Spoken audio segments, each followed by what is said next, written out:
ध्यान के माध्यम से जब विचार शून्य हो जाते हैं और हमारा आत्मा से संबंध हो जाता है, तो उस आत्मा से संबंध होने की अवस्था में भीतर से हमारा विवेक जागता है।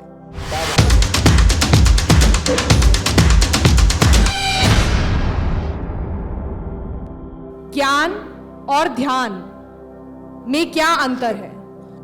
ज्ञान हम उसे कहते हैं जो हमें बाहर से, शास्त्रों से, ग्रंथों से, पुस्तकों से, लोगों से मिलता है, जिसे हम कह सकते हैं सूचनाएं, और उस सूचनाओं के संग्रह को ही हम ज्ञान की संज्ञा दे देते हैं। चाहे वो गीता का ज्ञान हो, चाहे कुरान का ज्ञान हो, चाहे बाइबल का ज्ञान हो, चाहे उपनिषदों का ज्ञान हो, चाहे वेदों का ज्ञान हो।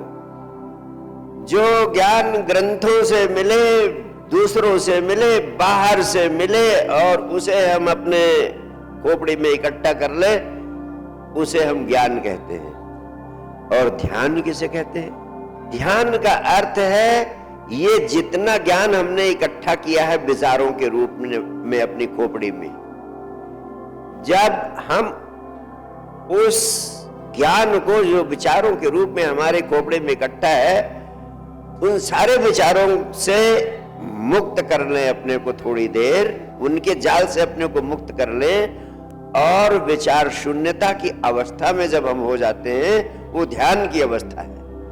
जब हम समस्त विचारों से शून्य हो जाते हैं, तो हमारा संबंध हमारे भीतर जो चेतना का पुंज है, जिसे आत्मा कहते हैं, उस चेतना से, उस आत्मा से जब हमारा संबंध बनता है, ये सारा ज्ञान और सारे विचार ही बाधा है जो आत्मा से हमारा संबंध बनने नहीं देते। वो दीवार है, विचारों की दीवार।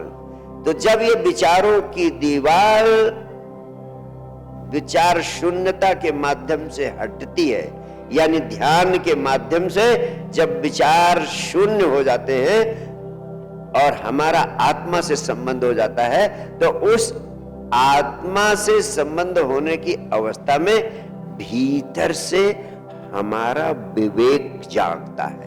तब हम बंद आंखों से कह पाते हैं, एक जो अनुभूति होती है उसे हम विवेक कहते हैं। वो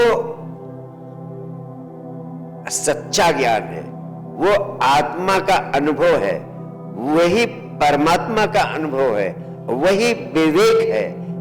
तो वो हमारे भीतर से जो ज्ञान जागता है उसको हम कहते हैं ध्यान, और जो बाहर से हमारे भीतर भरा जाता है उसको कहते हैं ज्ञान। तो ध्यान आत्मा का जागरण है जो अपने भीतर से उठता है, और ज्ञान बाहर का संग्रह है जो ग्रंथों से, ज्ञानियों से, दूसरों से हमें मिलता है। और जब तक व्यक्ति के भीतर विवेक नहीं जागता है, आत्मा का अनुभव आत्मज्ञान के रूप में नहीं प्रकट होता है, तब तक सच्चे अर्थों में हम ज्ञानी नहीं होते हैं। ये बाहर का ज्ञान तो सारे कंप्यूटर में भरा है, फिर सारे कंप्यूटर ही एनलाइटेंड हो जाए, वो बुद्ध, कृष्ण, क्राइस्ट हो जाए, उनमें तो गीता, कुरान, बाइबल, वेद, उपनिषद सब भरे पड़े हैं गूगल में, लेकिन वे दो कौड़ी के वो सूचनाएं हैं जो अखबार में सूचनाएं इकट्ठा होती है। ज्ञान तो वही है जो आपके भीतर से जागे, जो संजीवनी क्रिया के माध्यम से जागता है, जो माइंड पावर मेडिटेशन के माध्यम से जागता है।